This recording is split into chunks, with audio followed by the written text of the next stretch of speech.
जय श्री हरि मित्रों। तो पुत्रदा एकादशी आने वाली है, तो चलिए उसकी कथा सुनते हैं। महिरूपति नामक नगरी में राजा महिजीत राज्य करते थे। राजा के कोई पुत्र नहीं था। इस कारण राजा बहुत ही दुखी व उदास रहते थे। उनका मन राजपाट के काम में नहीं लगता था। राजा ने बहुत ही उपाय किए, लेकिन उनको कोई भी संतान की प्राप्ति नहीं हुई। उनके कोई भी संतान हो ही नहीं रही थी। एक दिन राजा ने अपने राज्य के ऋषि मुनियों को, ब्राह्मणों को व ज्ञानी जनों को सभा में बुलाया और उनसे संतान प्राप्ति के उपाय के लिए पूछा। फिर ऋषि मुनियों ने ध्यान मग्न होकर कारण देखा कि राजा के कोई संतान क्यों नहीं हो पा रही है। ऋषि ने राजा को बताया कि पूर्व जन्म में सावन के महीने में एकादशी का दिन था।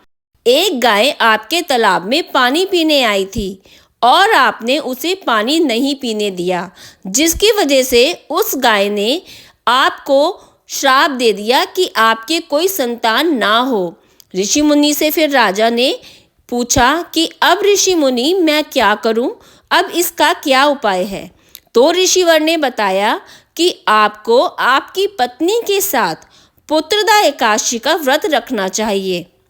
ऐसा करने से आप इस श्राप से मुक्त हो जाएंगे और आपको संतान की प्राप्ति भी हो जाएगी।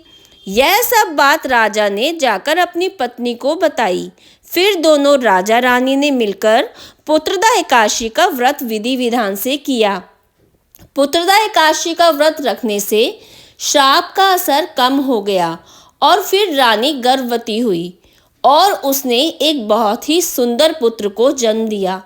कहा जाता है कि जो भी पुत्रदा एकादशी का व्रत पूरी श्रद्धा से व नियम से करता है, तो भगवान विष्णु उनकी सारी मनोकामनाएं पूर्ण करते हैं।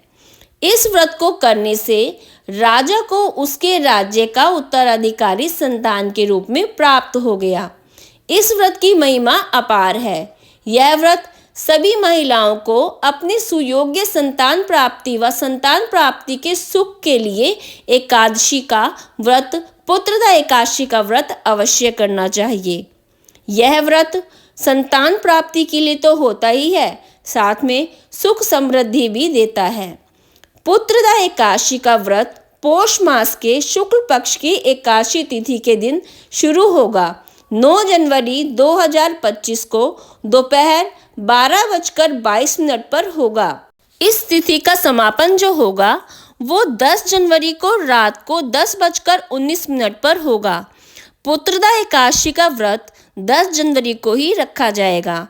इसके साथ साथ पराह्न 11 जनवरी को सुबह 7:15 से 8:21 के बीच में होगा। साल की पहली एकादशी जनवरी 10 को पड़ रही है। पुत्रदा एकादशी का व्रत उन सभी दाम्पत्य को करना चाहिए जिनको संतान प्राप्ति की इच्छा है। यह व्रत उन सभी महिलाओं को अवश्य करना चाहिए जो संतान प्राप्ति की इच्छा रखती हैं।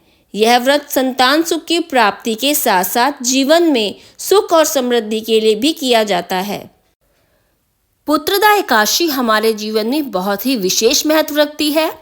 यह एकादशी साल में 2 बार आती है, एक बार जनवरी के महीने में आती है और एक बार सावन के महीने में आती है। तो जिस भी दाम्पत्य को संतान की प्राप्ति की इच्छा है, तो उसको पुत्रदा एकादशी का व्रत अवश्य रखना चाहिए। और अगर आपको मेरा वीडियो पसंद आया है तो please like, share and subscribe जरूर कीजिएगा। जय श्री हरि मित्रों।